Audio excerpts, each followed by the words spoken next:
നമസ്കാരം. മലയാളി വാർത്തയിലേക്ക് സ്വാഗതം. തെക്കൻ ലബനനിൽ ഹിസ്ബുള്ളയെ ലക്ഷ്യമാക്കി IDF നടത്തിയ ജെറ്റ് ആക്രമണത്തിന് മറുപടിയായി 24 മണിക്കൂർ കൊണ്ട് 2 തവണ ഇസ്രായേൽ യുദ്ധവിമാനങ്ങളെ ആക്രമിച്ച് ഹിസ്ബുള്ളയുടെ തിരിച്ചടി. ഇസ്രായേലി യുദ്ധവിമാനങ്ങൾക്കെതിരെ ഹിസ്ബുള്ള വ്യോമ പ്രതിരോധ മിസൈലുകൾ വിക്ഷേപിച്ചു. ലബനൻ വ്യോമാതിർത്തി ലംഘിച്ചതിന് മറുപടിയായാണ് ആക്രമണം നടത്തിയതെന്നാണ് ഹിസ്ബുള്ള പറഞ്ഞത്. ഇതല്ല, IDFനെതിരെ നിരവധി ഓപ്പറേഷൻ ഇനിയും ഉണ്ടാകുമെന്നും ഇവർ മുന്നറിയിപ്പ് നൽകിയിട്ടുണ്ട്. ഇസ്രായേൽ ആക്രമണത്തിൽ ഹിസ്ബുള്ളയുടെ മുതിർന്ന കമാൻഡർ മുഹമ്മദ് നിമാഹ് നാസർ കൊല്ലപ്പെട്ടതിന് പിന്നാലെ ഇസ്രായേലിലെ സൈനിക മേഖലകൾക്ക് നേരെയും ഹിസ്ബുള്ള ആക്രമണം നേരത്തെ നടത്തിയിരുന്നു. കൂടാതെ പുതിയ മേഖലകളിൽ ഇനിയും ആക്രമണം നടത്തുമെന്നും ഹിസ്ബുള്ള ഉദ്യോഗസ്ഥനായ ഹാഷിം സഫിയുദ്ദീൻ വ്യക്തമാക്കിയിരുന്നു. പ്രതികരണങ്ങളുടെ പരമ്പര തുടർന്നുകൊണ്ടേയിരിക്കും. ശത്രുക്കൾക്ക് സങ്കല്പിക്കാനാകാത്ത സ്ഥലങ്ങളിലേക്ക് ആക്രമണ പരമ്പര തുടരുമെന്നായിരിക്കും നാസറിന്റെ അനുശോചനത്തിനിടെ നാഫിയുദ്ദീൻ പറഞ്ഞത്. ലബനൻ ഇസ്രായേൽ അതിർത്തിയിൽ ആഴ്ചകളായി നിലനിൽക്കുന്ന സംഘർഷങ്ങളിലെ ഏറ്റവും വലിയ ആക്രമണമായിരുന്നു അന്ന് നടന്നത്.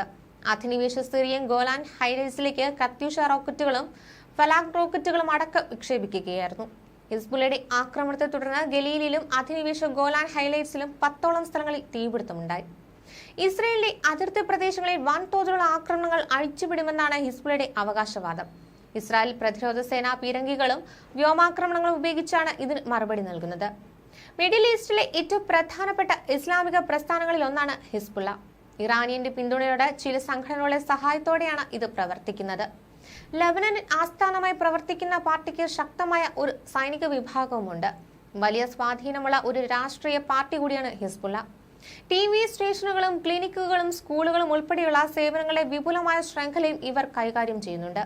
നിയമവിരുദ്ധവും അല്ലാത്തതുമായ നിരവധി ബിസിനസ്സുകളിലൂടെ കോടിക്കണക്കിന് ഡോളറുകൾ ഹിസ്ബുള്ള ഉണ്ടാക്കുന്നുണ്ട്. പല മേഖലകളിലായി വ്യാപിച്ചു കിടക്കുന്ന വിശാലമായ സ്വാധീനവും ഇറാനും സിറിയയുമുള്ള അടുത്ത ബന്ധവും പല അടിയന്തര ഘട്ടങ്ങളിലും ഹിസ്ബുള്ളയ്ക്ക് സഹായകരമായിട്ടുണ്ട്. ഹിസ്ബുള്ളയും ഹമാസും 1980കളിലാണ് രൂപീകരിക്കപ്പെട്ടത്. രണ്ടും പ്രതിരോധ സംഘടനകളായാണ് കണക്കാക്കുന്നത്. എന്നാൽ കാഴ്ചപ്പാടുകളിലും ഇസ്ലാമിക വിഭാഗത്തിലും ഇരുവരും തമ്മിൽ വ്യത്യാസമുണ്ട്. ഹമാസ് സുന്നി മുസ്ലിം ബ്രദർഹുഡ് പ്രസ്ഥാനത്തിന്റെ ആശയങ്ങൾ പങ്കിടുന്ന സംഘടനയാണ്.